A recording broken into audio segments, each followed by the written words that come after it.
कहानी की शुरुआत बेन नाम के एक फर्स्ट ऑफिसर से होती है। उसकी पत्नी उसे फोन पर घर लौट आने के लिए कह रही होती है। दोनों अपने बेटे की बीमारी की वजह से अंदर ही अंदर टूट चुके थे। पत्नी कहती है कि तुम हर चीज से भागना बंद करो। उसी समय एयरपोर्ट पर डैन नाम का एक पैसेंजर खड़ा था। उसके चार्जिंग केबल में खराबी थी और उससे धुआं निकल रहा था। फिर भी वह अपना पावर बैंक लाल रंग के बैग में रख देता है। नियमों के मुताबिक ऐसा सामान चेक बैगेज में नहीं जाना चाहिए, लेकिन वह इसे नजरअंदाज कर देता है। आगे बढ़ते हुए बैन की मुलाकात कोरा नाम की एक छोटी लड़की से होती है। उसे फ्लाइट से बहुत डर लगता था। वह बैन से पूछती है, क्या आप कैप्टन हैं? बैन हंसकर कहता है, नहीं, मैं फर्स्ट ऑफिसर हूँ। इस पर कोरा तुरंत बोलती है, इतनी उम्र हो गई और अभी तक कैप्टन नहीं बने। बैन मुस्कुराकर जवाब देता है कि जिंदगी हमेशा सीधा रास्ता नहीं देती। कोरा अपने पिता सौतेली माँ और सौतेले भाई फिन के साथ सफर कर रही थी। उसकी असली माँ ने उसकी सुरक्षा के लिए उसके कपड़ों में जीपीएस ट्रैकर लगाया हुआ था, जिसे कोरा अपने फोन से देख सकती थी। इसी बीच लापरवाही की वजह से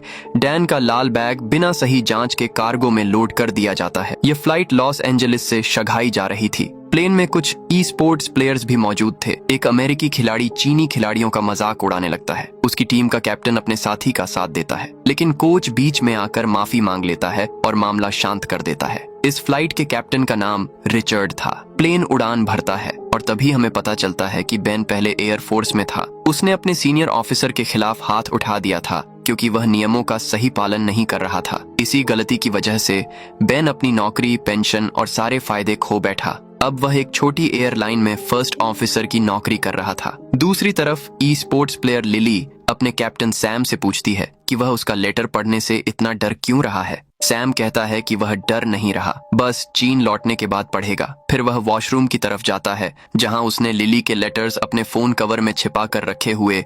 इधर कोरा का पिता उसे समझाने की कोशिश करता है। वह कहता है कि कम से कम अपने भाई फिन के साथ थोड़ा अच्छा व्यवहार करो, लेकिन कोरा उसकी बात नहीं सुनती। उसे अपनी स्टेप मदर बिल्कुल पसंद नहीं थी। उसके पिता वॉशरूम चले जाते हैं और थोड़ी देर बाद उसकी स्टेप मदर भी उनके पीछे चली जाती है। उसी समय कार्गो में पड़ा खराब चार्जिंग केबल अचानक चिंगारियां छोड़ने लगता है और वहां आग लग जाती है। फिन को अपने माता पिता दिखाई नहीं देते तो वह कोरा से पूछता है कि वे कहाँ हैं। कोरा मजाक में कहती है कि वॉशरूम के पास एक पूल है और वे वहीं गए हैं। फिन वहां पहुंचता है, लेकिन गलती से दूसरे हिस्से में चला जाता है। वहां एक आदमी वीडियो गेम खेल रहा था। फिन उसके पास बैठकर उसके साथ खेलने लगता है। कॉकपिट में अचानक वार्निंग आती है। कार्गो कंपार्टमेंट में स्मोक और फायर डिटेक्ट हो चुकी थी। बेन तुरंत फायर सप्रेशन सिस्टम एक्टिव करता है, लेकिन सिस्टम सही तरह से काम नहीं करता। हालात बिगड़ते देखकर वह रेडियो पर सबसे नजदीकी एयरपोर्ट की जानकारी मांगता है। उन्हें गुआम इंटरनेशनल एयरपोर्ट सबसे नजदीक मिलता है,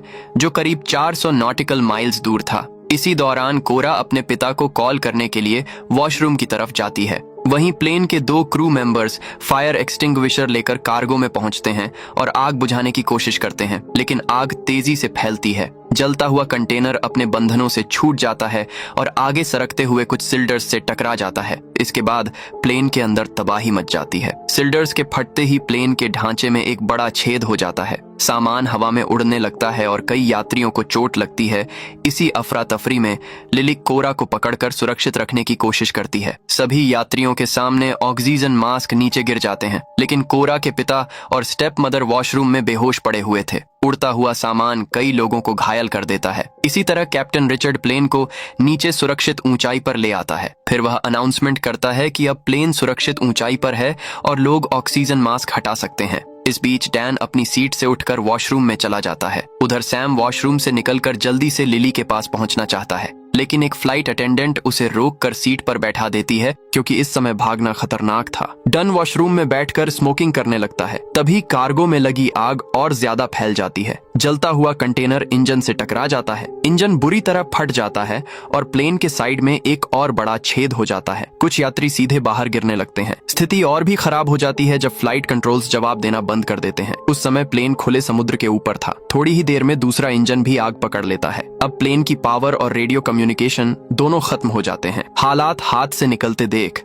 बन तुरंत रैम एयर टरबाइन डिप्लॉय करता है। शुक्र है कि इससे प्लेन के जरूरी इंस्ट्रूमेंट्स दोबारा चालू हो जाते हैं और उन्हें उम्मीद की एक छोटी सी किरण दिखाई देती है। प्लेन में मौजूद कोरा अपने मम्मी पापा की तरफ भागने लगती है, लेकिन एक फ्लाइट अटेंडेंट उसे पकड़कर रोक लेती है। उधर कैप्टन रिचर्ड फैसला करता है कि अब प्लेन को समुद्र में उतारना ही पड़ेगा। वह बेन से कहता है कि तुरंत फ्यूल बाहर निकालना शुरू करो। फिर वह सभी यात्रियों को अनाउंसमेंट करके इम्पैक्ट के लिए तैयार रहने को कहता है। सभी लोग डर के मारे अपनी सीटों पर झुक जाते हैं, लेकिन प्लेन बहुत तेजी से नीचे जा रहा था। कॉकपिट में रिचर्ड और बेन लगातार बहस कर रहे थे कि इस हालत में लैंडिंग कैसे की जाए। बेन सलाह देता है कि प्लेन को मोड़कर समुद्र की लहरों के समानांतर उतारा जाए। दोनों मिलकर स्पीड कम करने की कोशिश करते हैं। रिचर्ड बेन से कहता है कि अपनी सीट पूरी पीछे करो और हार्नेस कसकर बांध लो। पूरा प्लेन चीखों से गूंज रहा था। अगले ही पल प्लेन जोरदार टक्कर के साथ समुद्र से टकरा जाता है। पानी पर फिसलते हुए वह नीचे मौजूद चट्टानों से टकराता है। टक्कर इतनी भयानक होती है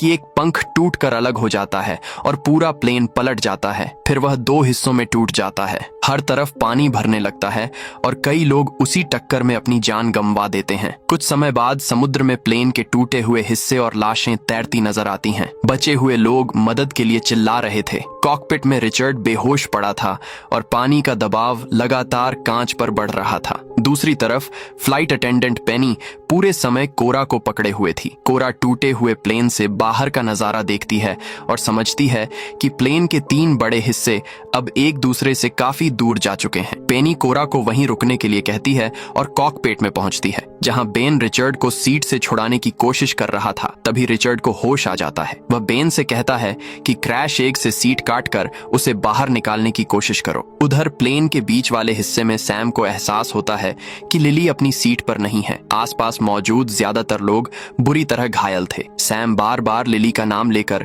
उसे पुकारने लगता है। दूसरी तरफ प्लेन का आखिरी हिस्सा उल्टा होकर पानी में तैर रहा था। वहीं फिन एक आदमी के साथ मौजूद था और फ्लाइट अटेंडेंट जोई भी उसके पास थी। इसी बीच लिली पानी में तैरते हुए प्लेन के टूटे हुए हिस्से तक पहुंच जाती है। उसके पैर से लगातार खून बह रहा था। कॉकपिट में बेन और पेनी पूरी कोशिश करते हैं, लेकिन रिचर्ड को बाहर नहीं निकाल पाते। ऊपर से कॉकपिट का कांच किसी भी पल टूट सकता था। बन समझ जाता है कि अगर वह रिचर्ड का पैर काटेगा तो वह खून बहने से मर जाएगा। तब रिचर्ड उसे कहता है कि दरवाजा बंद करके यहाँ से निकल जाओ, ताकि पानी सिर्फ कॉकपिट में ही रहे और बाकी हिस्से में ना फैले। फिर वह बेन से कहता है, अब यह प्लेन तुम्हारा है, घर जाओ और अपने बेटे के साथ रहो। बेन वहां से निकलने लगता है तो रिचर्ड उसे ईएलटी चेक करने के लिए याद दिलाता है। बेन बाहर का हाल देखकर सन्न रह जाता है। प्लेन के आखिरी हिस्से में ज्यादातर लोग मर चुके थे और पूरा हिस्सा उल्टा होकर पानी में फंसा हुआ था। उसी समय वॉशरूम में फिन की मां को होश आ जाता है। वह कोरा के पिता को भी जगाती है, लेकिन जैसे ही वे दरवाजा खोलते हैं पानी तेज रफ्तार से अंदर घुस आता है। कॉकपिट में अकेला बैठा रिचर्ड अपने परिवार की तस्वीर को देख रहा था। तभी कांच टूट जाता है और समुद्र का पानी उसे भी अपने साथ ले जाता है। उधर आखिरी हिस्से में मौजूद एक बुजुर्ग महिला अभी भी जिंदा थी। उसे होश आ जाता है। सभी समझ जाते हैं कि पानी लगातार ऊपर आ रहा है, इसलिए उन्हें और ऊंची जगह पर जाना होगा। हर विमान में एक ईएलटी यानी इमरजेंसी लोकेटर ट्रांसमीटर होता है। ये डिवाइस प्लेन की लोकेशन भेजती है। इस समय वह प्लेन के बीच वाले हिस्से में था, यह देखने के लिए कि वह अपने आप एक्टिव हुआ या नहीं। बेन को वहां तक तैर कर जाना पड़ता। बेन फैसला करता है कि वह खुद जाएगा। वह लाइफ राफ्ट पेनी और कोरा के पास छोड़ देता है, लेकिन पेनी कहती है कि कोरा पहले एक प्रोफेशनल स्विमर थी। कोरा भी साथ चलने की जिद करती है क्योंकि वह अपने मम्मी पापा और भाई को ढूंढना चाहती थी। पेनी उसे समझाती है कि यहीं रुको और अपने जूतों का ध्यान रखना। इतना कहकर वह खुद पानी में उतर जाती है। पेनी के जाते ही कोरा समुद्र में शार्क्स देख लेती है। वह जोर जोर से चिल्लाकर पेनी को चेतावनी देने लगती है, लेकिन पेनी उसकी बात सुन नहीं पाती। तभी बन राफ्ट को पानी में उतारता है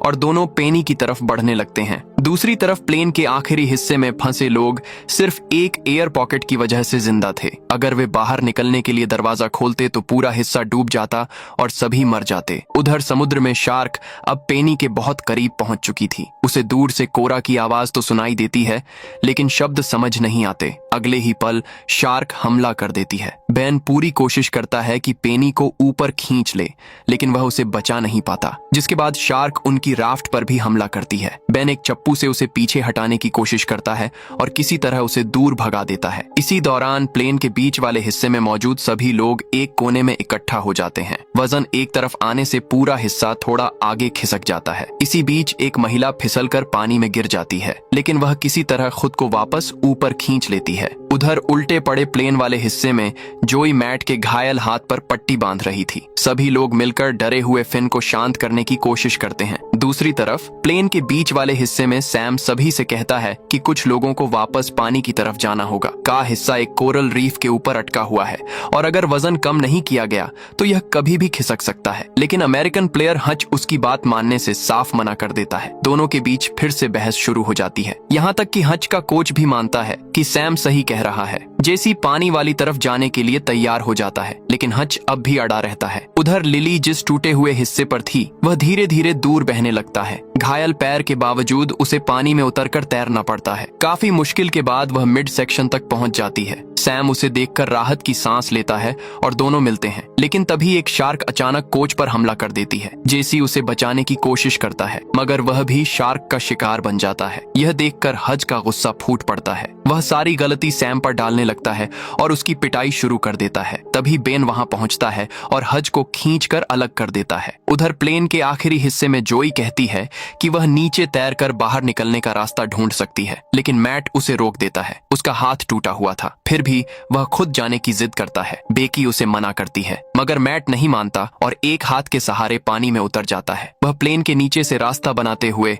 आखिरकार सतह तक पहुंच जाता है। ऊपर आते ही वह जोर जोर से मदद के लिए चिल्लाने लगता है। तभी उसे कोरा के पिता दिखाई देते हैं, लेकिन अगले ही पल एक शार्क उन पर हमला कर देती है और उन्हें निगल जाती है। यह देखकर मैट दहशत में चीखने लगता है। वापस मिड सेक्शन में बेन सबको बताता है कि वे लोग सच में बहुत भाग्यशाली हैं। प्लेन में कुल 223 लोग थे, लेकिन अब उसे मुश्किल से 30 लोग ही जिंदा नजर आ रहे थे। यहाँ कुछ लाइफ राफ्ट भी मौजूद थी। बन यल्टी यानी इमरजेंसी लोकेटर ट्रांसमीटर को ढूंढना शुरू करता है। उधर कोरा अब भी अपने पापा को ढूंढने में लगी हुई थी। आखिरकार बैन यल्टी चालू कर देता है और उसे पकड़ने के लिए डैन को दे देता है। तभी दूसरी तरफ एक शार्क कोरा की तरफ बढ़ती है और बैन दौड़कर उसकी जान बचा लेता है। लेकिन परेशानी यहीं खत्म नहीं होती। उनकी एक राफ्ट बहकर दूर चली जाती है और मिड सेक्शन में फिर से पानी भरने लगता है। इसी अफरा तफरी में डैन के हाथ से ईएलटी छूटकर समुद्र में गिर जाता है। उधर सैम एक सूटकेस का सहारा लेकर अलग तैर रहा था। उसके साथ बेहोश पड़ा हंच भी था। जब बेन डैन से ईएलटी मांगता है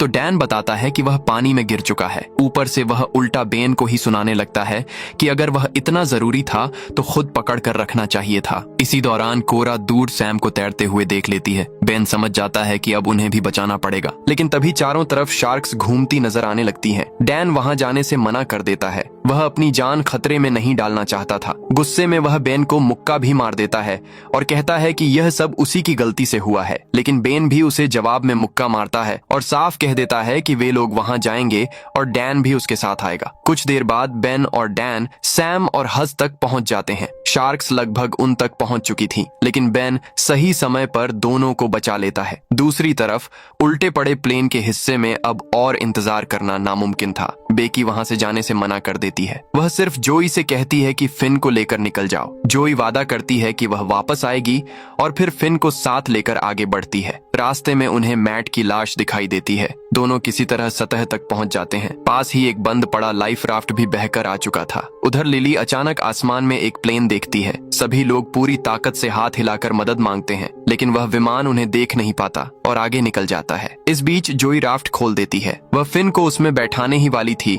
कि अचानक शार्क हमला कर देती है, लेकिन इत्तेफाक से शार्क्स आपस में ही लड़ने लगती हैं। मौका मिलते ही जोई फिन को राफ्ट में चढ़ा देती है और खुद भी किसी तरह ऊपर आ जाती है। उसके पैर से काफी खून बह रहा था। कुछ ही सेकंड बाद वह बेहोश हो जाती है। अब फिन बिल्कुल अकेला था। वह जोर जोर से मदद के लिए चिल्लाने लगता है। तभी उसे महसूस होता है कि राफ्ट नीचे से हिल रही है। वह नीचे झांक कर देखता है तो एक शार्क राफ्ट से टकराती है, फिर संतुलन खो देता है और राफ्ट के किनारे लटक जाता है। उधर उल्टे पड़े हिस्से में पानी अब बेकी की गर्दन तक पहुंच चुका था। उसे अपनी पोती की याद आने लगती है। वह भगवान से दुआ करती है कि उसकी पोती की जिंदगी खुशियों से भरी रहे। उसी समय आसमान में एक हेलीकॉप्टर दिखाई देता है जो बचे हुए लोगों की तलाश कर रहा था। साथ ही एक चीनी फिशिंग शिप से भी संपर्क किया जाता है और उन्हें बताया जाता है कि पास में एक प्लेन क्रैश हुआ है। इसीलिए जितनी जल्दी हो सके बचाव के लिए पहुंचो। वहीं राफ्ट पर बैठे हज की नजर सैम पर पड़ती है, जो बार बार लिली को देख रहा था। हज उससे कहता है कि जाकर अपने दिल की बात बता दो, लेकिन सैम कहता है कि वह ऐसा नहीं कर सकता क्योंकि उनकी टीम का नियम है कि खिलाड़ी आपस में डेट नहीं कर सकते। इस पर हंस हंसते हुए कहता है कि ऐसे नियमों की परवाह आखिर करता ही कौन है। अब तक कोरा को समझ आ चुका था कि उसके परिवार के लोग शायद अब इस दुनिया में नहीं बचे। उसे अपने पिता की बात याद आती है। उन्होंने कहा था कि फिन का ध्यान रखना, लेकिन वह ऐसा नहीं कर पाई। आखिर फिन अभी सिर्फ 7 साल का बच्चा था। बैन उसे दिलासा देता है और बताता है कि उसका बेटा भी 7 साल का ही है। फिर वह अपने बेटे की एक पुरानी फोटो कोरा को दिखाता है। तभी दूर से एक रेस्क्यू हेलीकॉप्टर उनकी तरफ आता दिखाई देता है। सभी लोगों के चेहरे पर उम्मीद लौट आती है। हेलीकॉप्टर से एक रेस्क्यू स्विमर नीचे उतारा जाता है, लेकिन बन जोर जोर से चिल्लाने लगता है, नहीं नीचे मत आओ। मगर हेलीकॉप्टर में मौजूद लोग उसकी चेतावनी नहीं समझ पाते। जैसे ही स्विमर पानी में उतरती है, उसी पल एक शार्क उस पर हमला कर देती है। उसे तुरंत ऊपर खींचने की कोशिश की जाती है, लेकिन शार्क उछलकर उसे अपने जबड़ों में दबोच लेती है। रस्सी अब भी उससे जुड़ी हुई थी, जिसकी वजह से हेलीकॉप्टर का संतुलन बिगड़ जाता है। कुछ ही सेकंड में हेलीकॉप्टर घूमते हुए